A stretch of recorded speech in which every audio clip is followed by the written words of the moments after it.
Face à une guerre qui dure depuis près de 1000 jours, l'Ukraine se retrouve à un tournant crucial. Les autorités annoncent une mobilisation massive de 160 000 hommes pour faire face à l'armée russe. Pourtant, cette décision suscite une profonde inquiétude au sein de la population. De nombreux Ukrainiens, qui vivent dans la peur d'être enrôlés de force, se cachent pour échapper à un sort qu'ils redoutent. Ce phénomène de mobilisation générale, qui a été instauré dès le début du conflit, soulève des questions sur la volonté réelle des citoyens de combattre pour leur pays. Et si vous voulez rester informé des développements cruciaux, abonnez-vous dès maintenant pour ne rien manquer.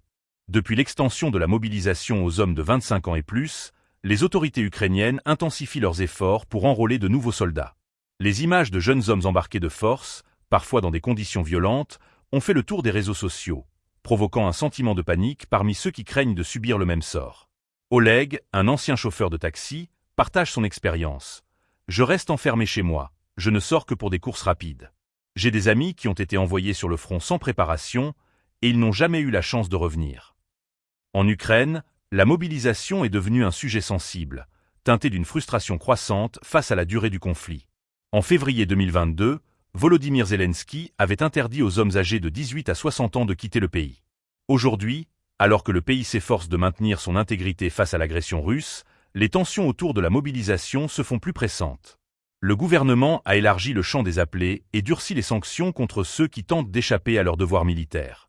Dans ce contexte, le système d'enrôlement est perçu par beaucoup comme injuste et corrompu. Vladislav, un jeune homme de 31 ans, exprime son malaise face à cette situation. « Je ne suis pas contre la mobilisation, mais je crains d'être traité comme un numéro, jeté dans un bus sans explication. J'aimerais que tout cela se passe dans les règles. » Son inquiétude est partagée par de nombreux Ukrainiens qui se sentent pris au piège entre le devoir patriotique et la crainte d'une mobilisation chaotique. À l'approche de l'hiver, alors que les autorités prévoient de mobiliser encore davantage d'hommes, la situation devient de plus en plus précaire.